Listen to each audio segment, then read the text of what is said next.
Well, here we are, April 3rd in 1981. Mark and I have come down here to Grandma's, pay her a little bit of a visit, and thought we maybe ask Grandma some questions here on the tape recorder. And kind of a nice spring day today, wasn't it? Yes, it was a lovely day. We had several of them. Yeah. What we were kind of wondering about maybe what you could tell us about your folks and where they came from and when they got married and so forth. And maybe you could tell me what you were telling me a few minutes ago about your mother. Yeah. You want me to hold her? His mother came with her family from Canada over here, and they settled in Argyle. Now, she had several half-sisters and brothers because their first wife died, and then her father remarried again, and she was from the second family. I think he said he had 9 children in the first family and 9 in the second family, and she was one of them. I don't know. So you say they settled down on over Argyle this way. Uh-huh. Do you know where they came from before they came to Argyle, or where they come from then? Was it Canada? Yeah, they came from Canada. And then they just stayed in Argyle for the winter, and then in the spring they moved over to Gagestown. And they were there for a while, I don't know just how long, and then they bought a farm out here in Grant Township. Later, Herb Mahard lived on the farm. But Is that the farm where Beatrice is now? no, that isn't the farm where Beatrice is now. That was a farm that my dad had. It was here. When did they buy the farm there where Beatrice is now later? Yeah. As I understand it, they had that. My dad got it from his mother, and his mother gave it to him for taking care of her the rest of her life. So it was just 40 acres, I think, then. And then he built a log cabin on it, and that's where they lived when they were first married. It was back quite a ways from where the road was, because there was no road then.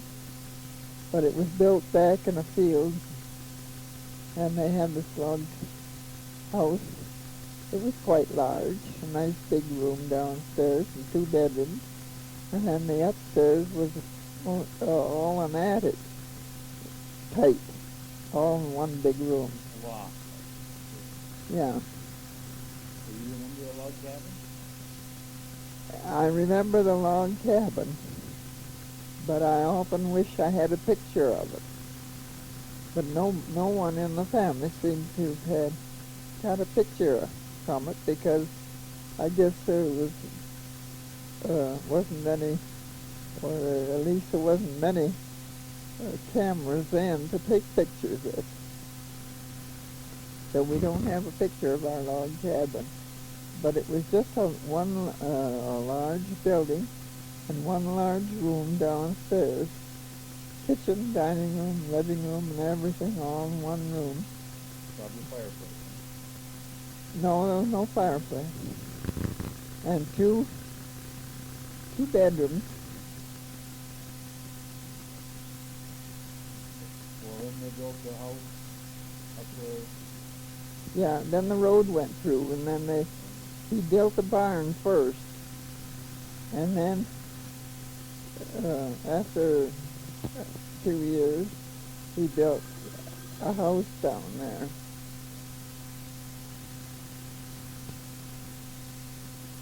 Okay, Mother had a little telephone call there. She got her telephone call out of the way, so maybe we'll start going again here. From what you've been telling me, I think you think that they built a new house right around maybe 1900, and that when you were born in the new house. That's right. I was born, well, really the spring that they moved down from the log house. And, you know, I got that house built, but it didn't tell when they moved to Gagetown. My mother's folks, when they moved, came and settled in Argyle, they stayed there until spring, and then they moved over to Gagetown. And then they bought a farm in Grant County. Did I say that? No? Well, I guess that's a repeat then. So then we lived in the house, and I was born there. And Dad's mother lived for a year or two after they moved into the new house. And then he used the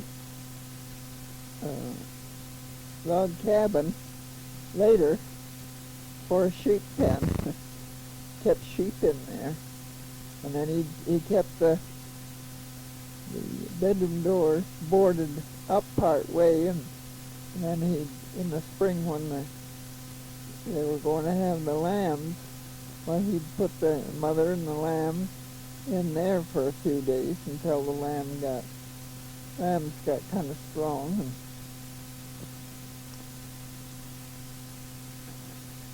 And I don't know. Well, I'm thinking at that time when you were growing up, then somewhere around 1905, 1906, you'd be 5 or 6 years old. You probably can remember like how they went to town and so forth. They would have had horses then. Well, I don't know whether he had horses or not, but I can remember him going in the lumber, what they call the lumber wagon. I went with him many a time to town with that, but once a week or once every 2 weeks would be all that we'd ever make a trip to town. And it would take us over an hour to drive that 6 miles and a quarter.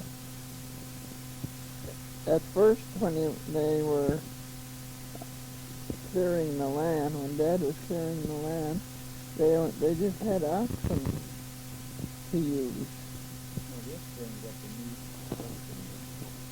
That farm wasn't cleared when they came there. He had to clear all the trees out. Yeah, there wasn't any of it cleared, and he had to clear the whole farm, and he planted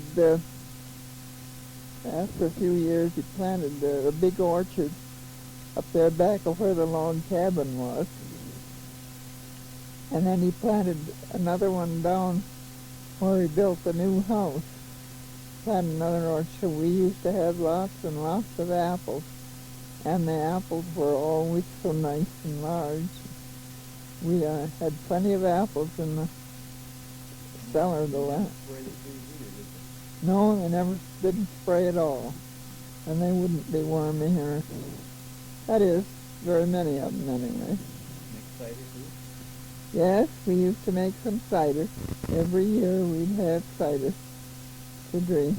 There was a cider mill in Cassidy. And we used to take bags of apples down there and have cider made out of it. Now, where did you go to school then? Well, I went to school at the Little Heron School, about a little over a quarter of a mile south of us. It was right on the corner. It was built. And then later on, when I got growing up, I taught there for 2 years in that same school that I went to for 8 years. Well, then, when you got out of that school, though, you went on to high school, and not everybody went on to high school, did they? Not very many. Not very many went to high school. But I went to Cassidy, and I'd get a room there first, and I'd take my meals from home. And then I'd have to get my meals myself, whatever I had there, and that I'd take enough for a week, and then I'd go home every weekend.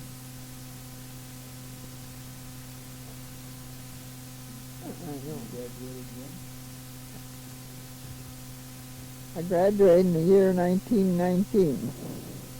What about your trip? Now, you always used to take a trip when you go to high school. What was your trip? Where'd you go on a big trip? Oh, we went on a really big trip. We went up to Caseville, and we stayed all night there. The whole class. And well, it's 17, I think, of us graduated at that year. Then you went to school right on that summer. Then I went to school for 6 weeks at Salina that summer. How did you get down to Ypsilanti? Was the train down? Yeah, we took a train. Stayed the whole 6 weeks? And stayed the whole 6 weeks. And that was your college education? And then they came home. Yes, that was my college education. You never got another class after that? No. No, but I had to write a couple of teachers' exams in order to keep So you started teaching it next fall, didn't you? Yeah. I was only 18. Where did you start to teach? At the Heron School, right where I went for 8 years. So some of the same kids that still be in school as you went to school with, didn't you? Yeah. They'd be in a different They would be, yes, in a different grades, of course. But there was How many years did you teach? 5. You taught 5 years, huh? Uh-huh. Okay, and then when you were teaching school, then apparently about that long that time, sometime you must have met Dad, huh? Yeah. We used to, well, the little church that we would go to once in a while was right on my folks' farm, in the corner of it. And we used to go there for Sunday school and church until it got so that they had to close it. They couldn't afford to keep it open. So then my brothers and I, Howard and Clifford, they were pretty well grown up at that time, although they were younger than I was. But we decided we'd like to go someplace to church. So we went started over to Beulah Church. And that's where I met my husband. Was there at that church. John Moore gave me an introduction training one Sunday after church. John Moore. Yeah.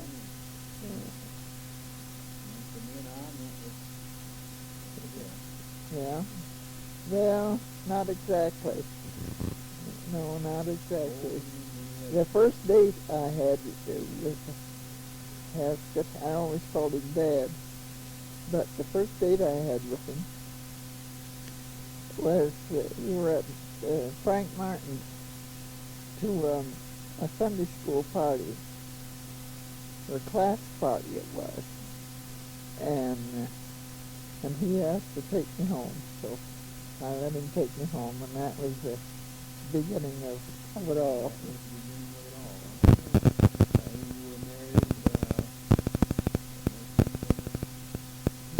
1924. Yeah, right home, right there. How about the honeymoon? He had a Ford Coupe, I guess they called it, and we took that and we drove through to Niagara Falls, and that's where we spent our honeymoon. We were gone. Drove the Model Coupe to Niagara Falls?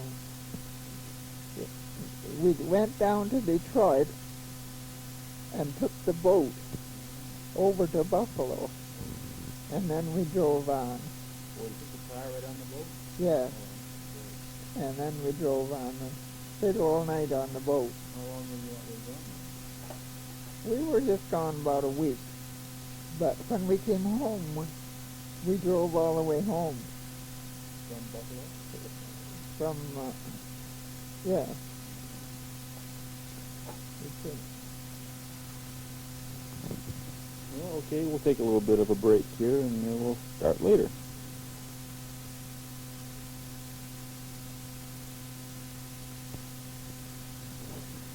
Okay, I'll ask you some more questions. Now we got you married, and you're, I assume, settled down right here in this house after you got married. Come right over here, and I think that Dad's father had died, but his mother was living, and just kind of all lived right here then, didn't you?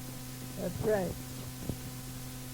And then the scarlet fever went through, and my husband got scarlet fever, and then during that was just before Elizabeth was born, so we were married just about a year. And he got the scarlet fever, and he just got over that when Elizabeth came along. And I guess because I was kind of weak, I got scarlet fever. Was Elizabeth born here at home? Yes, Elizabeth was born at home here. Did Dad go get the doctor, or was We got the doctor, Dr. Youngs from Cass City. We called him, and he came out in the afternoon, and he stayed until, after 12 at night. It was before Elizabeth was born, and then he went back home. And then Haskett's mother, I got scarlet fever, and Haskett's mother, I guess she was kind of an excitable person, and she went to get some lard out of a crock one day, and she had a knife, and she nicked her thumb, I think it was, either thumb or little finger, one or the other, and a poison set in, and she died from that poison. They couldn't do anything. It spread so fast they couldn't do anything to stop it at that time.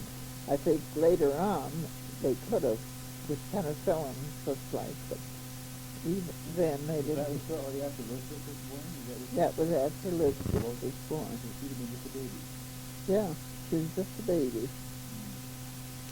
And we had to get a lady here to help with the work. Well, we had an awful time there for a while. Dad was farming the farm with horses, Yeah, he was farming with horses all the time.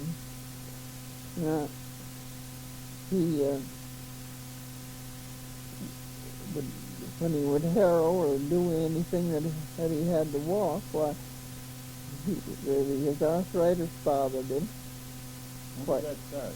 quite a little bit. Well, he said it was 1928 when it really started. And then It always bothered him all through the 30s? all through the rest of his life. He got crippled up. It settled in his hips mostly, and he had to go on crutches for years. Since 52, and this is 81. So he was on crutches for a long time. We had her sale back in 52. And so from then on, we rented the farm.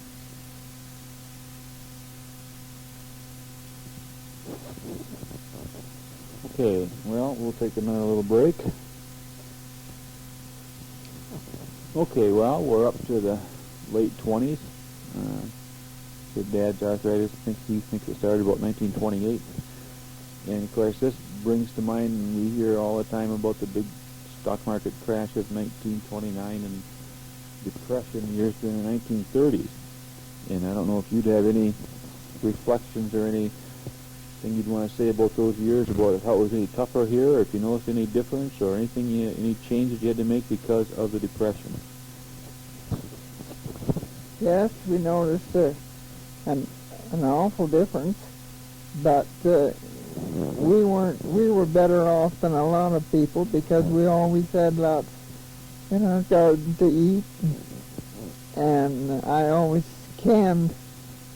put up lots of fruit, and we had vegetables, and we had our own cows and our milk and our eggs, and our beef. When we wanted to butcher, we'd just butcher a beef, and so on. I remember one time Dad sold 7 or 8 young cattle.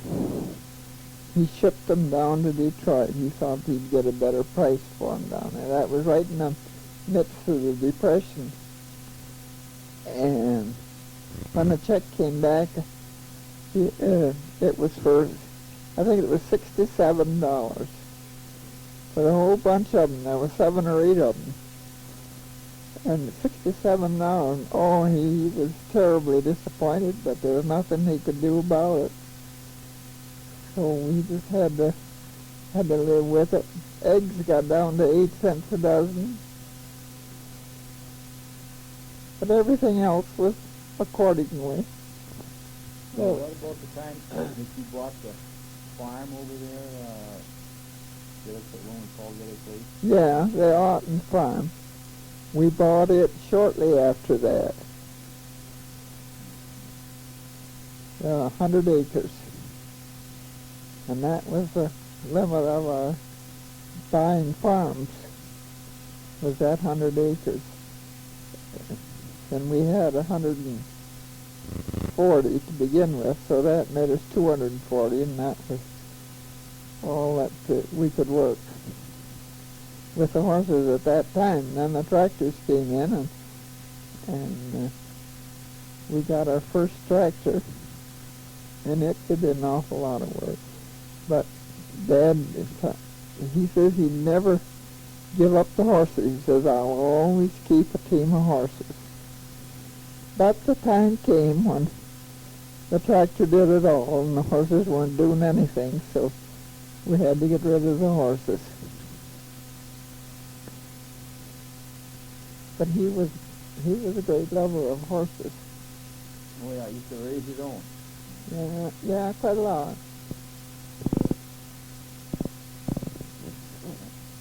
Well, Mark's been sitting here watching all this. Come on over here, Mark, a minute. And we thought maybe we'd just like to see what you got to say, what you think about all this. How old are you right now? 6. 6 years old, huh? And you didn't go to school today, did you? No. Where were you? It's Down at Josephine's, huh? How come you weren't in school? because Why? conference. Oh, that's right. We had parent conferences. Mama had to go in and find out how you're doing in school. Well, we'll stop this again. No, we'll start the tape up here again, and you can tell me a little bit more about your family. You told us about Elizabeth when she was born. What, that must have been about in 1925?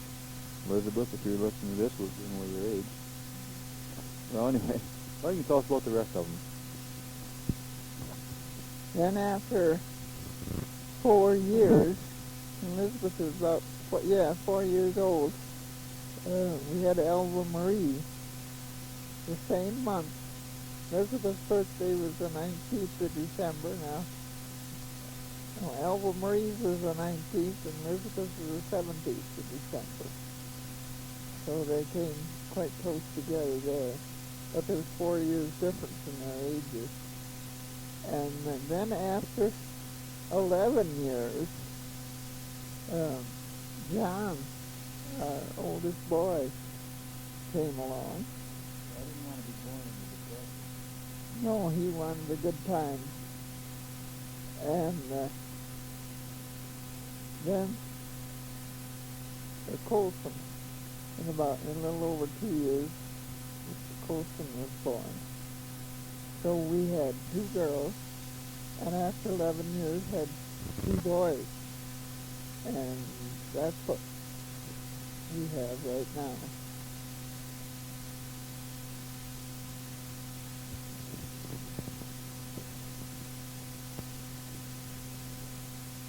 Okay. Another thing that I've heard mentioned different times over the years was that seemed to make quite an impression on Dad, and that was sometime during the 1930s we made a trip to Chicago. We went to Chicago World's Fair. Am I right in that, or you want to tell about that? We were married 10 years that year. And, well, we were married in 24. So it must have been 34. We were still in the Depression, really. But we went with some neighbors. We went to Chicago. Mr. Luther Soden was the one neighbor from around here that went. And then there was 1 or 2 of his friends went, and Dad and I and Elizabeth. But Alva Marie was born. She was running around here, but she was too young to take, so we didn't take her. We just took Elizabeth. And my mother came out from Cass City where she was living. She stayed here while we were gone. We were gone about almost a week. By train? No, we drove through. We drove to Chicago with a car. It wasn't our car, but I think it was no, it wasn't Luther's car. He was one of his friends. What about the fair? What did you see at the World's Fair in 1934? Oh dear, I couldn't begin to tell you what we saw. The thing that fascinated me was the little babies that they had there. They had a booth.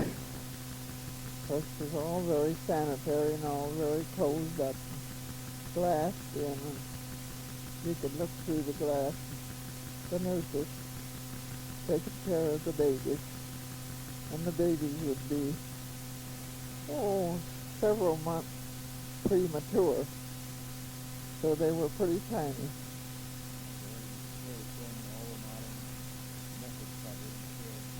Yes, at that time. Do you remember seeing any displays that John Dillinger? Yeah. Not at the fair, really, but we went by the place where Dillinger was shot, and we could see the shots in the, usually the telephone pole or a light pole, I don't know which.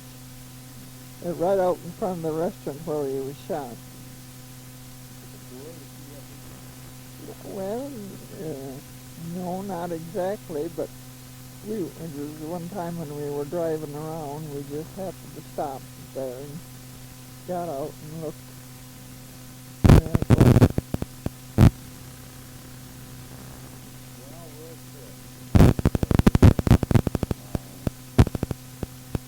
Like a midway, or was it mostly displays, or was it things there from other countries, or from other countries too, because the world?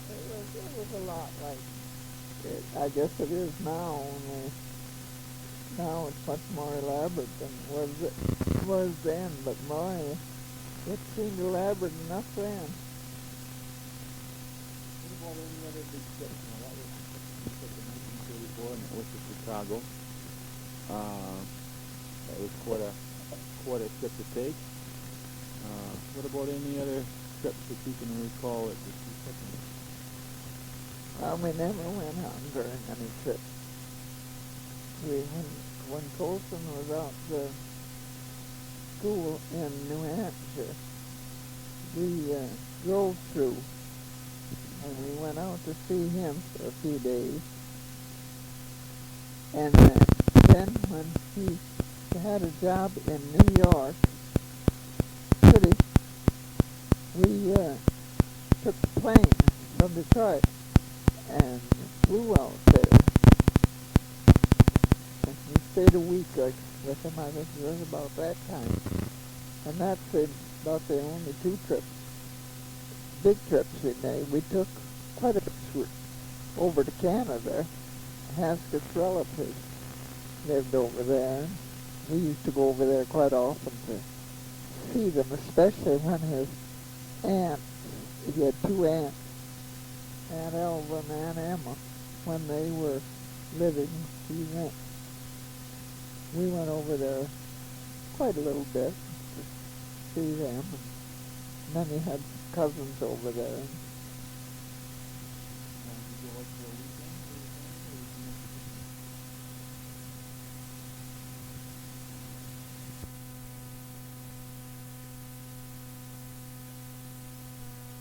Emma, when they were living, we went over there quite a little bit to see them, and then we had cousins over there.